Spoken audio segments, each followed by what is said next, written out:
जैसा कि आपने देखा होगा चुनाव के अंदर वहीं एक तरफ बीजेपी तो दूसरी तरफ उनके प्रतिपक्ष में इंडिया गठबंधन का प्रभाव है वो इस बार आपको बहुत सारा देखने को मिल भी सकता है। तो वो हम 10 जिले हैं। 10 जिले की बात करें तो चूरू, बीकानेर, झुंझुनू, सीकर, गंगानगर और जयपुर और अलवर, भरतपुर शहर और जयपुर शहर, करौली, धौलपुर। और सभी दर्शकों का झलक जनता न्यूज़ में आपका फिर से स्वागत है। तो आज हम कुछ एक एग्जिट पोल है वो लेकर आए हैं। जैसे कि आपको पता है कि राजस्थान के अंदर लगभग प्रथम चरण में और आज जो 26 तारीख है उसमें द्वितीय चरण में जो आपके चुनाव है वो एमपी चुनाव कंप्लीट हो चुके हैं। तो इनकी जो वोटिंग है वो पूर्ण रूप से बहुमत रूप से हो चुकी है। तो इनकी अगर इस बार अगर एमपी चुनाव की वोटिंग की बात करें तो कुछ एक हद तक कम परसेंट में हुई है, लेकिन फिर भी चुनाव के आंकड़े वो हम सर्वे के माध्यम से निकाल कर ले आए हैं। टॉप 10 जिलों के जो हम आंकड़े हैं वो आपको बताएंगे कि कहाँ से वहाँ से जो कांग्रेस और दूसरा बात करें बीजेपी, उन दोनों के आंकड़े वो किस प्रकार से आगे पीछे आ रही हैं। जो हम ये सर्वे रिपोर्ट लेकर आए हैं वो हमारे चैनल के माध्यम से, अनेक मीडिया के माध्यम से यह रिपोर्ट मिली है कि उनकी आंकड़े हैं वो कुछ एक हद तक एकदम सही माने जा रहे हैं। 1-2% आगे पीछे हो सकता है,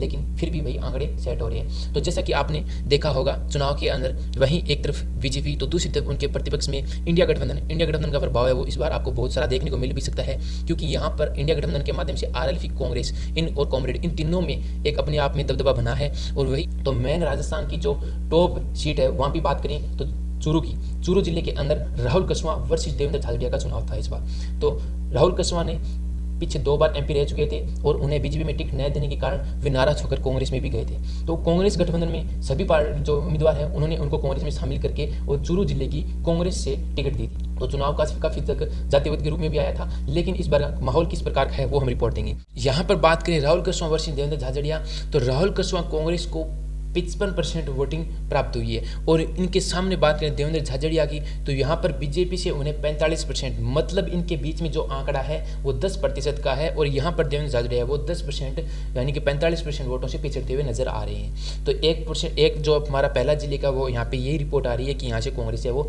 10% आगे है वोटिंग में अभी तक। बात करें यह सिर्फ सर्वे के माध्यम से, ग्राउंड रिपोर्ट के माध्यम से पता चला है। फिर 2 नंबर बात करें बीकानेर की, तो बीकानेर में यहाँ पे गोविंद राम मेघवाल हैं जिन्होंने कांग्रेस से सीट लेकर यहाँ पे मैदान में उतरे थे और उन्हें 52% वोटिंग मिली थी। और इनके सामने जो है अर्जुन राम मेघवाल है वो बीजेपी से आए थे और उन्हें 48% वोटिंग है। यानी कि इनके बीच में आंकड़े की बात करें तो आंकड़ा है सिर्फ 4% का, 48 से लेके 52% का। तो ये 4% 1-2 पीछे आगे पीछे हो सकती हैं, या फिर मतलब यहाँ पे कहें तो कांटे की टक्कर है, एकदम कांटे की टक्कर है। और 3 नंबर जिले की बात करें तो हमारा है 3 नंबर जिला झुंझुनू से बजेंद्र ओला जो है कांग्रेस से हैं, उन्होंने 59% वोटिंग प्राप्त हो रही है। और इनके सामने बात करें शुभकरण चौधरी जो कि बीजेपी से हैं, वहाँ पर वो 41% वोटिंग प्राप्त की है। तो यहाँ पर भी झुंझुनू के अंदर भी कांग्रेस पार्टी वो मजबूत बताई जा रही है। इस प्रकार यहाँ पे जीतने की संभावना बन रही है। तो विजेंद्र सिंह ओला कांग्रेस से 59% वोटिंग और शुभकरण चौधरी वो बीजेपी से 41% वोटिंग से बिछड़ते हुए नजर आ रही हैं। फिर बात करें इसके बाद में आगे जो सीकर जिले की है, सीकर जिले की इस बार भी टॉप जो सीट है वो रहने वाली थी। यहाँ पे अमराराम जो इंडिया गठबंधन से आए थे उन्होंने 43% वोटिंग प्राप्त की है। और यहाँ पे जो इनके सामने बात करें तो स्वामी सुमेधानंद जो कि बीजेपी से 47% वोटिंग से जो पिछड़ते हुए नजर आ रहे हैं। तो सीकर की बात करें तो वहाँ पर भी क्या है, कांग्रेस आगे आ रही है। कितने परसेंट वोटों से? 6% वोटों से कांग्रेस आगे आ रही है। इसके बाद में आगे यहाँ पे बात करें क्या फर्क रहा, क्योंकि एक बात अलग से देखने चाहिए ना, तो सीकर, नागौर और बांसवाड़ा यहाँ पर जो मजबूत दे बात करें तो इंडिया गठबंधन मजबूत बन रहा है। इंडिया गठबंधन मजबूत होने का कारण क्या है? आरएलपी, कॉमरेड, कांग्रेस इन सभी का जो गठबंधन हो रहा है ना, इस गठबंधन से कहीं ना कहीं बीजेपी को नुकसान देखने को मिला है। तो जिस कारण से यह नुकसान हो रहा है उस प्रकार से यहाँ पे जो बीजेपी के जो हमारे प्रधानमंत्री हैं नरेंद्र मोदी जी, उन्होंने भी अपना जो पूर्ण रूप से जोर लगाया है। यहाँ पे बात करें रैलियों के माध्यम से और वोटिंग के माध्यम से यहाँ पे लेने का प्रयास किया है। तो उन्होंने कई जगह पर भी, जैसे बात करें कि जयपुर ग्रामीण शहर है, शहरों के अंदर उन्होंने अपनी जो बीजेपी पार्टी को आगे निकाला है और कई सीटों पर भी मतलब बीजेपी को आगे निकाला है, वो हम आपको आगे साथ साथ में बताते जाएंगे।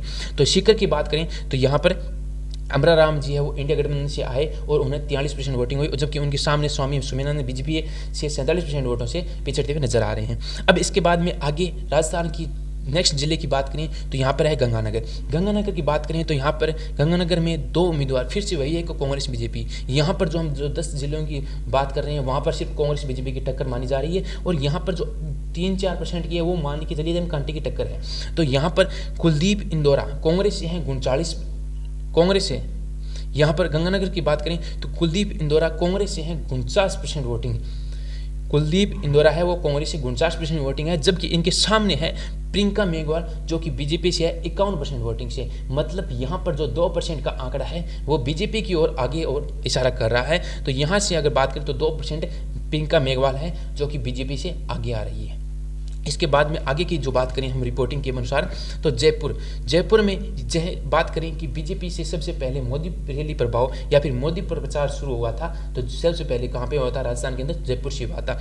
जयपुर से अगर बात करें तो यहाँ पर अनिल चोपड़ा कांग्रेस से और इनके सामने है वो राजेंद्र सिंह बीजेपी से उतरे थे मैदान से।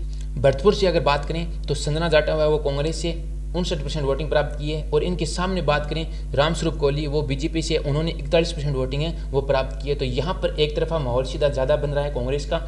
दूसरी बात करें यहाँ पे करौली प्लस धौलपुर, करौली और धौलपुर दोनों की बात करें तो यहाँ पर भजनलाल जाटव और इंदु देवी जाटव, मैंने पीछे भी बताया था कि दोनों एक ही समाज के उतारने के कारण कुछ ना कुछ वोटिंग है, मतलब कुछ ना कुछ चेंजिंग देखने को मिल रहा है। इस बार भी देखने को मिल रहा है चुनाव के अंदर एक ही समाज के होने के कारण। तो भजनलाल जाटव और इंदु देवी जाटव है, भजनलाल जाटव है वो कांग्रेस से है जिन्होंने 45% वोटिंग प्राप्त की है और इनके सामने इंदु देवी जाटव है वो बीजेपी से 55% वोटिंग प्राप्त की है। तो यहाँ पर बात करें तो यहाँ पे बीजेपी ने अपना दबदबा बनाया है। यहाँ पर अगर बात करें तो बीजेपी का सबसे ज़्यादा आगे निकली है, 10% वोटिंग आगे है। तो भजनलाल जाटव को सिर्फ 45% ही वोटिंग प्राप्त हुई है कांग्रेस से और इंदु देवी जाटव वो बीजेपी से 55% वोटिंग हुई है जिले की। तो अलवर के अंदर यहाँ पर ललित यादव है कांग्रेस से और भूपेंद्र यादव है वो बीजेपी से। एक बात आप सब खुद देखिए कि इस बार है वो दोनों पार्टियों ने आपस में एकदम जो टक्कर के कैंडिडेट उतारे थे, कैंडिडेट मतलब एक ही जाति के। जैसे यहाँ पर चूरू के अंदर बात करें तो दोनों ही जाट समाज के लिए गए थे, अलवर की यहाँ पे बात करें तो यहाँ पे यादव समाज के लिए गए थे। यानी कि अलग अलग कई जिलों में एक ही समाज के उतारने के कारण ये उनकी जो कुछ एक वोटिंग का प्रभाव देखने को मिल रहा था कि जो एक समाज के वोट हैं वो आधे आधे बंट जाएं या फिर एक तरफा होने का, जहाँ पर भी मतलब जिस जाति का माहौल ज़्यादा बन रहा था ना उस जाति के वहाँ पे 2 कैंडिडेट समान उतार कर दोनों पार्टियों ने यहाँ पे इस बार चुनाव देखने को मिला था। तो यहाँ पे अलवर की बात करें तो दोनों यादव समाज के थे, ललित यादव वर्सेस देवेंद्र यादव। ललित यादव कांग्रेस से थे जिन्होंने 54% वोटिंग प्राप्त की है और इनके सामने भूपेंद्र यादव की बात करें तो बीजेपी से 46% वोटिंग की प्राप्त की है। इसके बाद में आगे की जो रिपोर्ट है वो जयपुर शहर से प्रताप सिंह खाचरियावास कांग्रेस से हैं और जबकि मंजू शर्मा है वो बीजेपी से है। तो यहाँ पर बात करें तो मंजू शर्मा है वो 4% वोटिंग से आगे आ रही है। प्रताप सिंह खाचरियावास है वो कांग्रेस से 48% वोटिंग से है और जबकि इनके सामने बात करें मंजू शर्मा है वो बीजेपी से 52% वोटिंग से प्राप्त हुए हैं। तो इस प्रकार से इनके बीच में 4% आंकड़ा है और यहाँ पे जयपुर शहर की बात करें तो मंजू शर्मा है वो 4% वोटिंग से आगे आ रही है।